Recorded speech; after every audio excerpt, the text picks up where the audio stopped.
expected. Right. And that issues of board buying, fraud and corruption are curtailed and dealt with.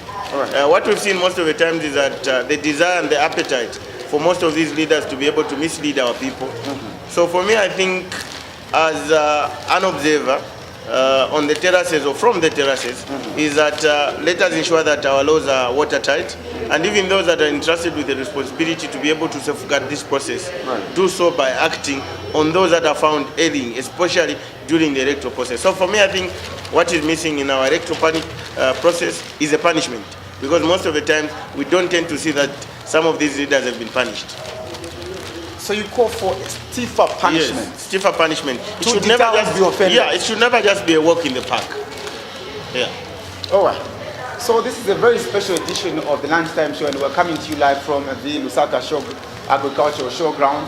And like you're used to a Funky Friday, this is a Funky Friday in the business way, because we are bringing to you nothing but the very best as we get to look at obviously sports, current affairs, lifestyle, entertainment, and of course, the greatest news or the breaking news that we are coming to you live over. And in the morning, we did get to not really talk about the call for ICT education to be compulsory. Is this a form or one way of trying to improve our education? Muse, let me get your thoughts on that one. It's very important that the component of ICT is respected. Look, even as we are sitting here, we can be sitting in any part of the world. There is a live broadcast. And what are we talking about? Is that we're talking about ICT. So largely, we should be able to embrace technology at whatever level it is as a country, because now everything is moving to the computer. Everything is moving to a different level of development. Yes. Like we've been through the processes of Stone Age, now we're in the computer age. So I think for me, nobody should be able to be left out. Or what we need to be able to see is that people are properly engaged. I think if you've seen, there are two components of the world, or how the world is being anchored on now in terms of its survival. That is financial literacy, and now also ITC. We all need to be literate to be able to qualify, because if you can't read or you can't type any document on a computer, then you've been left out. So I think I agree and support the efforts of those that are pushing to ensure that we integrate in terms of our business, ICT, we integrate in terms of our operations towards ICT. It's always important that all these things are done to the best of our abilities as a human race. All right. And not just to digress, but I would also love to convey our message of condolences to the people of Mchinga province for losing our chief mpande of the Mambo people of Senga Hill district. That is already in Mchinga province, and Senga Hill district commissioner Jester Sikazwe has confirmed the death of Chief Mpande in a telephone interview that they did with Zanis. And he has explained to say the chief ascended to the throne in 2012 and has died at the age of 73. Just a quick one, Muse. I know the form of chiefdoms and the form of rulership in Africa has always been. But just a profile of him, I think it would also help our viewers, because with the I viewers, remember the chief as being a lecturer at the University of Zambia. Yes, he saw. He also served as a permanent secretary in the Ministry of Mines under the administration of President Frederick Chiluba. Yes. And he was a critical voice, especially in terms of mining taxation and the issue of mineral royalties. And sadly, we've lost one of the most educated chiefs. I think it was a fountain of wisdom, an oasis of knowledge, and I hope that we should be able to pick huge lessons from his life and embrace it to the fullest, even in the grave. He would have loved to see all of us succeed, like he did, and I hope that by so doing, each one of us will be able to look at his life as a motivation to do better in life. All right, beautiful. And just to add on what Muse has said, Chief Mpande, whose name was Matthias Mpande, was a minerals economist and served as a lecturer in the School of Mines at the University of Zambia.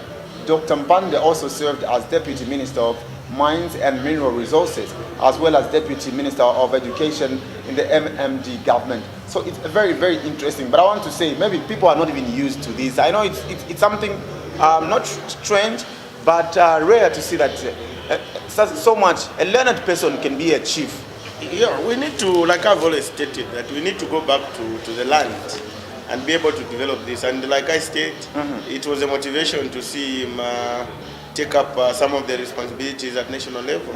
And after serving the nation diligently, he opted to go back to the land and help in terms of the development of the land. All right, beautiful.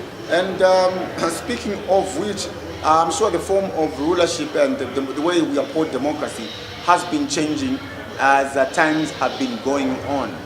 Previously, Africa and obviously Zambia, the form of rulership was just of those kings and chiefs.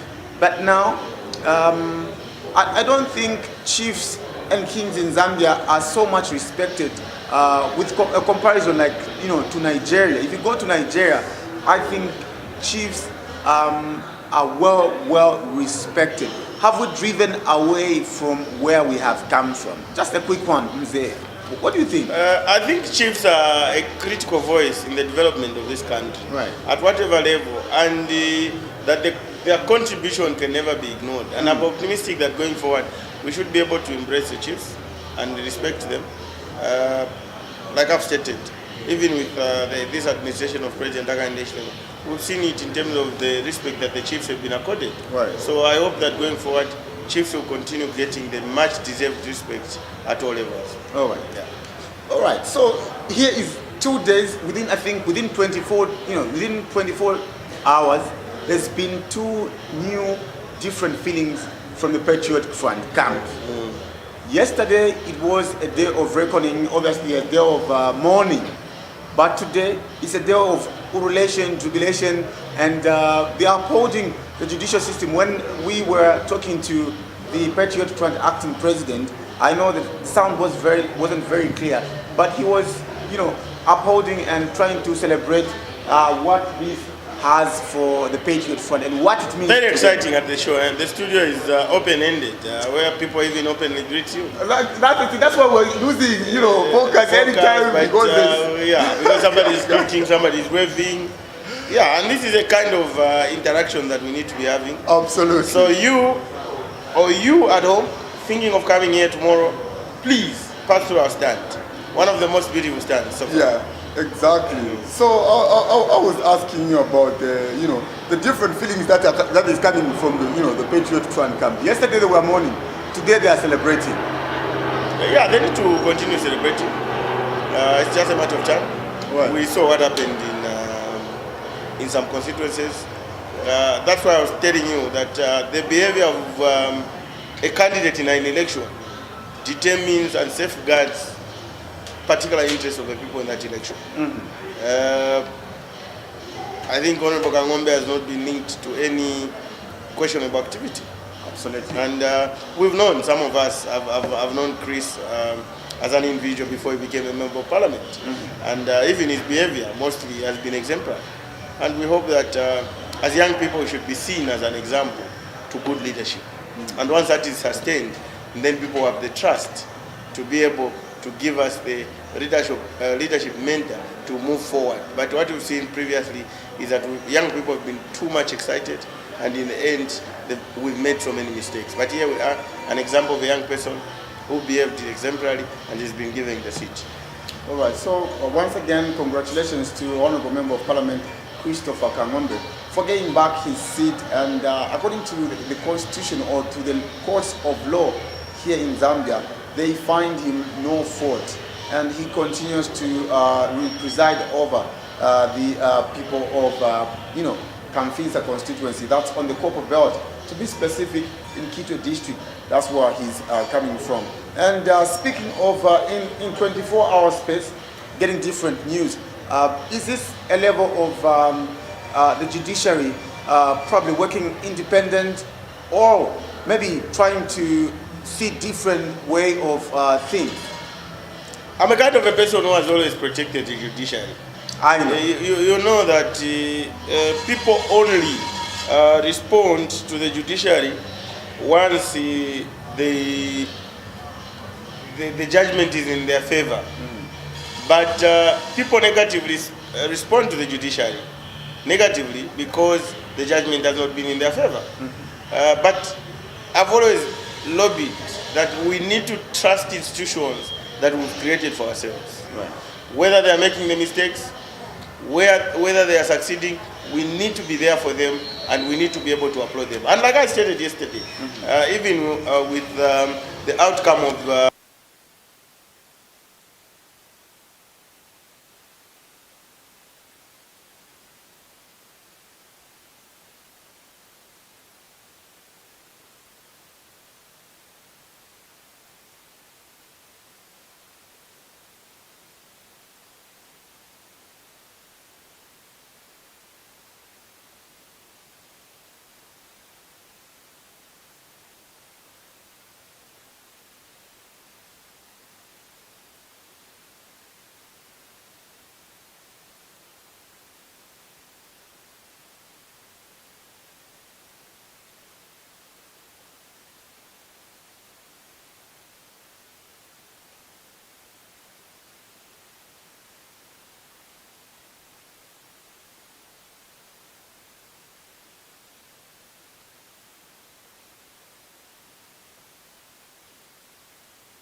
very much. Good afternoon.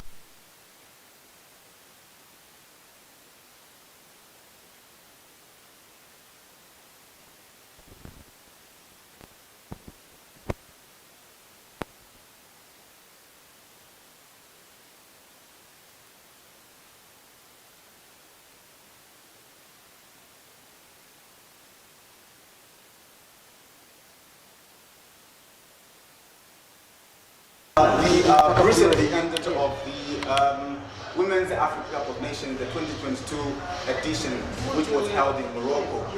Please tell us your notes. Obviously, it started with debates on why certain players did not make it, and obviously that controversial penalty where Zambia lost out to South Africa. There's been a whole lot of issues. I don't know, take your pick. What can you tell us about that? Well, it's like opening a Pandora box, isn't it? So much controversy at the start of the tournament, obviously with ineligibility rules, which were sent to nations where before the tournament started. Why? Because it's a female competition. So there must be a way in which you're going to determine who is a female who is eligible to feature in the competition. Right. And you recall that Zambia had gone to the Olympics as the only African country. And I'll tell you that there were some shenanigans behind the scenes concerning some of our players, requiring them to do certain things. And at the end of the day, obviously, Football Association of Zambia had decided that they were going to do the pre-tests of the players before they could field them. Yes. It's like when you have an under-17 tournament, you have rules that you cannot feature 18, 19 or 20-year-olds. Absolutely. So what you do is you self-check and ensure that you are registering players that are eligible. Yes. In the event that you take players who are ineligible, yes, they're going to be allowed to play. But what will happen is that once, for example, you qualify to the World Cup, somebody complains about you, then they'll be able to go back and check. And if they find that you had featured somebody who is ineligible, then the sanctions will come. So there was so much controversy, as well as, you know, fans saying that the Football Association of Zambia decided on its own accord. Now, reasonably speaking, how can the entire association that has been in taka-taka mode, in as far as the men's football is concerned, decide to go to such a very important tournament without the best of But you know, the players? argument holds on is how at very first, at the inception, fans wasn't clear. Even up to now, they haven't been able to tell other fans why certain You have the Mavutopiri here, right? Let's imagine the managing director decides to fire Mavutopiri for beer drinking, or he becomes insane. Is it something that they can come and share with the viewers that this is why we let him go? There are human rights concerned in as far as these players are concerned. Right. And so, for example, when Barbara Banda was left out, we were told medical reasons. You recall? There was a time when Racho Kundananji and Racho Nachula could not be part of the squad. And first say, due to ethical reasons, we are not at liberty to divulge the details. Yes. Because when you look at this scenario concerning our girls, these are private and confidential information. And some people are saying, okay, there are these other countries that had these similar players who look like men. Look, if you have high testosterone levels, and these testosterone levels are there in all females, Right, you'll be able to test, but you're not going to divulge the information. That's where the difficulty comes in. You're not going to explain to say, maybe and so on, because you are not at liberty to do that. When it comes to medical, confidential and private information, it becomes extremely difficult unless the person involved themselves, they decide that they want to tell the public. Right. So that's where the difficulty plays. Olympics was going to come, was going to be political. It was going to be, these girls, they are playing outside, they are playing in China. Why can't they play at home? And probably where football is at the highest, seemingly highest level. Absolutely. And then it would have been very difficult for him to answer, because the girl has played at the Olympics. Why can't she play the WAFCON? All right, that's about that, and obviously that debate will go on and on. People Okay, maybe very quickly, yes. very quickly, some people were saying, but why did FAS appeal after this? All these rules were agreed for by every participating team. And if the Football Association of Zambia had issues with that, it would have been maybe at the CAF Congress, where they take it as a matter that needs review. And then it needed support from everybody else. Because that form was put in, although with FIFA, it is protest-based, meaning you can play unless somebody has information that you have these issues. But with CAF, it's pre-testing. Oh. Now, the difficulty with that particular form is that, for example, if Barbara Banda today is said she can't play female football, she's a lady, she won't be able to play men's football either. Absolutely. So it's discriminatory as it is. But why did they introduce it? Because they feel that a player who has, not necessarily Barbara Banda, more testosterone levels, will be operating at a level which is higher than the ordinary girl. And this is why they are saying, if you have this issue, there could be then therapy, so that you reduce your testosterone levels. Now, if you are the individual who is affected, you are allowed to play in China, you are allowed to play in the Olympics. What motivation will be there for you to be able to take those levels down? That's about that. And I know this calls for a lot of debates, and we could go and on and on. But let's speak at the performance. Let's speak at the Copper Queen's performance at the whole tournament. Coming with a bronze, what is your take? Oh, look, so excited, because once those three top players are not in there, then you don't give Zambia a chance. But one thing that the Football Association of Zambia had done very well was the fact that if you had watched the friendlies leading up to the WAFCON, Barbara would come in towards the end, whilst the rest of the girls would start with Grace Chanda as captain. Meaning that the team was being psyched and prepared to say, if Barbara does not make it with the late fitness, let's call it late fitness test, then he should be able to play. And this is exactly what happened. When Barbara could not be passed fit to play, the rest of the girls were ready to go on and play even for Barbara. And you could clearly see the team's spirit. And we must give kudos, not just to the Football Association of Zambia, but even the past Football Association of Zambia, because in 2014, under Kalusha, these girls went to Costa Rica.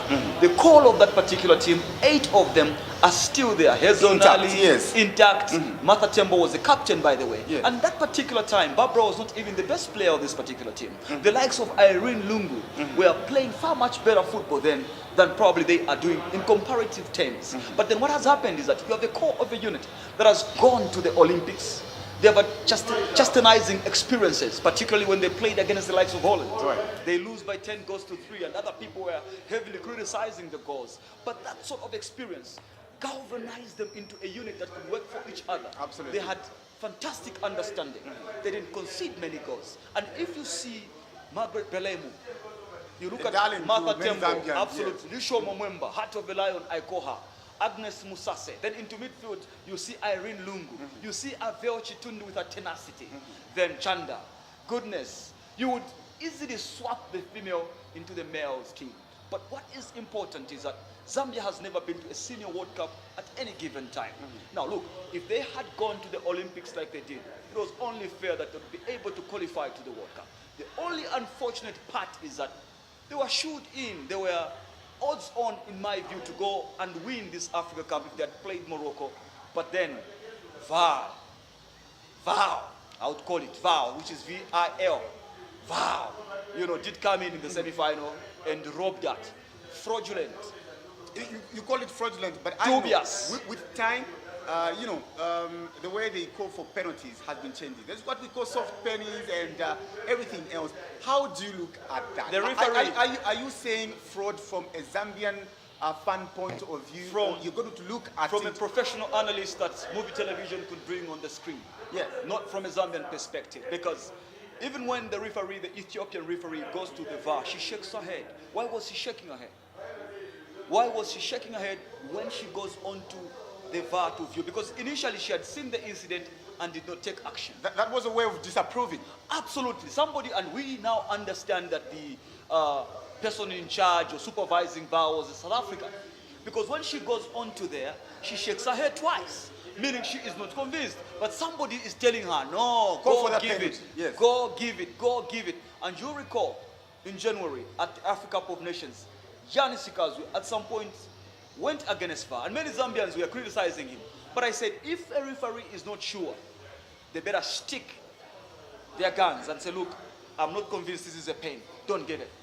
So from a neutral, professional point of view, an analyst who you can bring onto Muvi television, I'll tell you this. When the ball comes into play, you see Martha Tembo making contact with the ball and not the player. Yes. And it's outside the box. Yes. And for me, if you watch it in slow motion, the South African striker is already in momentum, yes. going to clatter into the Zambian player. And there's no way, where can she go? Is she supposed to jump out of the field for this attacker to go through her? It's incredible. And you saw the analysis even from a South African coach after the game. He says, yes, we can win, but not this way. We should never be It's proud. embarrassing. It was it was an assault on the game, in my opinion. I'm thinking about the amount of pressure that the referee, the Ethiopian referee, had, because from the understanding, the VAR will tell you in a situation where you're not clear with decision making, they'll aid you. They'll tell you this is what happened. Relook at it. But out there, she was being forced to say that's a penny. Exactly. Because she shook her head twice. If you look at her action when she views that footage. So for me, if she's shaking her head, she's not very sure. And we don't want games to be called by VAR. If that were the case, then let games be refereed by VAR, and let's not have a referee in there. But I know Zambians, I may be laughing, but really we're hard done by. And we're not, maybe we'll recover, but... But let me tell you something very quickly. In 1966, England won the World Cup at Wembley. One of the goals against Germany was a dubious one. And 20 years later, yes, they came to pay. The hand of God, small g, Diego Armando Maradona. Yes. England gets eliminated in the World Cup in 1986. Exactly. There's a way in which karma comes back to bite you. One way or the other. Absolutely. South Africa could be celebrating today. Massive congratulations to them. But there will be a time. Come 20, 50, 100 years. Even when you and I are not here, keep the footage. Just in case you come later Absolutely, on. keep the footage. This is what was, should I call it prophet, Bamuzo? Absolutely, yeah. We All could, right. because in 2012, obviously on Muvi television, the first game, Zambia versus Senegal, I said Zambia is winning by 2-1. We had the likes of Penfa Skyinda, when they're still here. Yes. You know, Penfa Nyirenda at the time. At the time, yes. Before the quarterfinal, we played against Sudan. I said, we are winning by not less than 3-0, and I see a defender scoring. And at that particular moment, the name came, Sopiro and Sunzu. But Yes. I wanted to be a bit careful. I wanted to be very careful, because if I had named in Sunzu and then Himonde scored, then it would have Prophet been something of else. doom. Prophet, because I was, no. But I said, I see a defender scoring like a prophet. And then the final game, Zambia versus Ivory Coast, I said Zambia is winning it by penalties. And when it went into penalties, when Kalaba missed, I said, this is not the guy of destiny. When Nsunzu came singing Munjika Tokuwoko Kalombo Mwane with the ball, I said, this is the guy. Tell you something, when Zambia was playing Senegal, the Copper Queens, that's the most peaceful penalty shootout I've ever watched outside the 2012 penalty shootout against the Ivory Coast. My wife, I was like, That was me. Now biting and... I said, chill, I have an inner peace. We are winning this shootout. And when we won it, I said, when Lushoma member missed my wife, I'm like, you chill. I've already told you we're winning this. And when we did it, I said, okay, let's now watch it in replay. Yes. In repeat. The way you'll be feeling now that you have seen it is the way I was feeling before the penalty shootout. Calm, collected. Absolutely. We've seen it all, eh? All right, beautiful. And speaking of, the preparation to the World Cup, before we get to the preparation of the World Cup, what do you look at the women's football in how it's developing? Just prior to the tournament, we heard there was a certain player or certain players that were in a situation even failing to buy even a soccer boot. What has been the preparation or the development of women's football? Firstly, it will not be correct that those that are at the national team can fail to buy boots. That won't be correct. All right. Because the way it is with football boots, you wear what you prefer. It's like you and I, shoes, you come here to Muvi television. They're not going to give you maybe, I wanted to say better, but I wouldn't say that because probably it would be disparaging. There are certain boots, those black and white boots, these girls have preferences. All right. And they play at football clubs. They're not playing bare feet. Right. So if the football association decides to buy, what color are they going to buy? So maybe they'll say, okay, blue, red, orange, and so on. So for me, it was not an issue. But having said that, we have to look at where they're coming from. 2014, for example, they appeared at the Women Africa Cup of Nations, was called the African Championship, Senior Championships then in Namibia. When they come back, ma 50 kwacha, ma 100 kwacha as a thank you. Today, those girls are coming back with not less than 170,000 kwacha each. When they were going, they could even have managed to buy boots. They were going with at least 17,000 kwacha each, pocket money for qualifying. And by the way, there's one girl who still has not been paid, and I want to make an earnest appeal to the Ministry of Sports, because they are the ones who have been paying these girls. Her name is Ngambo Musole. Whatever is happening, please clear her if you can. Because she was part of qualification. Again, it could not be explained. She's in a certain way, which is a good way, but it couldn't be explained. And people were asking, why is Ngambo not featuring? Why has she been dropped? And so on and so forth. the payment is not Faz's baby, just as in the retaining from the championships, because once you've qualified and Ministry of Sports comes in, it becomes a baby of Ministry of Sports. So even when people were criticizing about the arrival in batches and so on, I did speak about it as well, because I didn't think that arriving the way that they came was very good. Right. It took away from the fans having to welcome them in a way, because even me, I didn't go to the airport. Why? Because, I mean, how was I going to be welcoming these same girls in 2-3 different batches? Yeah, but having said that, I think that firstly there's an organized league, Copper Belt and Lusaka, National League. Yes. And we've seen some women football on television. But what we want to see further, and today I think they were being given boots and decoders by another media house, which is a good thing. Boots, because obviously you spoke about the boots, so somebody must have gotten consent. But if somebody has got 17,000 kwacha, come on, can they not afford a very good boot? They can, they can. But where we have come from, for example, in 2014, Kabange Mupopo, who was captain of the Shipolo Polo, as they were known, they are known as the Copper Queens now, quit football because it was not lucrative. She decided to go the way of athletics. Yes. Now tell me, can any of the girls that have reached the World Cup quit playing football now? They wouldn't, because we have come leaps and bounds. And I think that one of the things that Andrew Kamanga and his executive have done very well is to kind of treat the girls much more the same way they treat the boys. Right. Friendlies, they have come, they were the first team to arrive in Morocco, weren't they? We're ahead. Way ahead of everybody. Played the friendly against Morocco. And even the way they were dressed, like you and me, in nice jackets when they were leaving and so on. So there is, and by the way, we must give credit to President Hakainde Hichilema, because when they qualified to the Africa Cup of Nations, they were invited to State House. Right. And the president was shocked that qualification to the Olympics was just out of Faz's volition and finances. Nobody else was involved. You can see those videos there. Right. So sometimes people say, no, this man likes praising. When something is done well, it must be praised. They call you a praise singer. They'll say praise singer. Why would I hate? Because for me, I am an objective human being. If you do very well, I'll tell you. If I showed you some of the messages in terms of exchanges that I have with the first president, you'll be shocked. Probably I can even make you read one here so that you can tell the listeners what you are seeing there. Right. Okay? So that you can see there. Interesting. Exactly. Because when people say, no, he's a praise singer, and so on, I want you to read that particular message and tell me whether a praise singer can have the audacity to tell somebody who they claim this is a praise singer. I just want you to read that particular, message, and you tell me whether a praise singer is able to say such a thing. I want you to read, not everything, but I'll show you. Okay, Just there. I want you to read from there. This travel. Okay. Read. This travel arrangement is takataka. I mean, takataka, if you cannot understand, it's a form of confusion. Where And? not, yes. And, yes, and unacceptable. What's the name there? President Andrew Kamanga. That message is coming from who? Obviously from you, I think. Exactly. Should we maintain Zambian coaches to bring glory, or we should go the other way? What has been your take? Well, firstly, I think that when Watson Nyirenda was in charge, I saw a lot of positives in as far as the time that we reached the Africa Cup of Nations in 1974. We had a foreign coach. Right. 1994 final, 94, yes. we had a foreign coach. 1996 when we were third, we had Road Pose. When we were rebuilding our national soccer team, it was a foreign coach. In Ian Porterfield, Road Pose as well involved. The only club that has ever won a continental crown in this country is Power Dynamos. Guess what? The coach at the time was a Briton called Jim Bonney. Right. So you can clearly see that evidence is pointing to the fact that if you need to be successful, you need to get the very best. And that very best might not necessarily be a local. So my view, we have had good success with the women with Bruce Mwape. Yes. My view is that our Zambian coaches need an upgrade, get the best paper, so they're able to compete. For example, Pitso Mosimane, went to North Africa and coached our Arkley. Can we send any of our Zambian coaches up there? Up north? Absolutely. So if the answer is no, then that tells you. The Zambian clubs, for example, we have lost 2 places now. They are all coached by local coaches. How are they not succeeding? So there must be yardsticks with which way you can be comfortable now to say, okay, we can give the Zambian.